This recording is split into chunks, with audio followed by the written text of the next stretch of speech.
दुर्योधन की पत्नी का नाम भानुमति था। वो एक बहुत ही सुंदर लड़की थी, और जब कृष्ण दुर्योधन के महल में मेहमान बनकर आए तब वो सिर्फ 17 साल की थी। दुर्योधन ने एक षड्यंत्र रचा जिससे कृष्ण को नशे की हालत में लाकर कोई वादा करा लिया जाए। उसने सभी तरह की व्यवस्थाएं की और इस बात का खास ख्याल रखा कि भोज में खूब अच्छी मात्रा में शराब भी हो। दुर्योधन के दोस्त भी आए और सभी ने इतनी शराब पी कि वे सब नशे में धुत हो गए। पर कृष्ण ने अपने आप को शांत रखा और वे हर किसी को खुश करते रहे।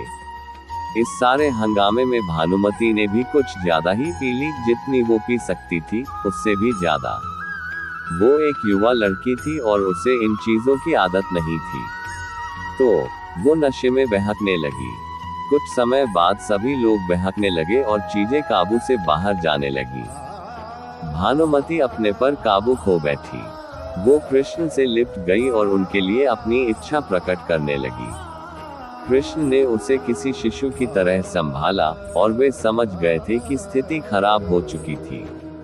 वे समझ गए थे कि भानुमति अगर कुछ गलत कर बैठी तो बाद में संभाल नहीं पाएगी और हस्तिनापुर की रानी का गौरव कलंकित हो जाएगा। इसलिए कृष्ण उसको उठाकर महल के अंदर ले गए और उसकी सास गांधारी के कक्ष में जाकर उनके हवाले कर दिया। अगले दिन सुबह जब भानुमति को पता चला तो वो कृष्ण के प्रति सम्मान और कृतज्ञता से भर गई कि उन्होंने उसे बचा लिया था। तब से वो कृष्ण की भक्त बन गई। सद्गुरु सत्यभामा कृष्ण की दूसरी पत्नी थी। वो एक बहुत ही घमंडी स्त्री थी। उसका ये मानना था कि वो सबसे सुंदर और सबसे अमीर स्त्री थी, क्योंकि उसके पिता एक बहुत ही धनवान व्यक्ति थे।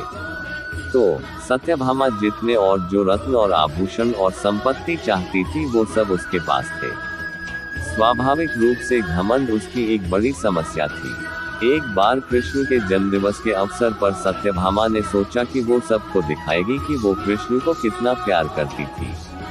तो उसने तय किया कि वो कृष्ण के वजन जितना सोना शहर के लोगों में बांटेगी। सत्यभामा कृष्ण की दूसरी पत्नी थी। वो एक बहुत ही घमंडी स्त्री थी।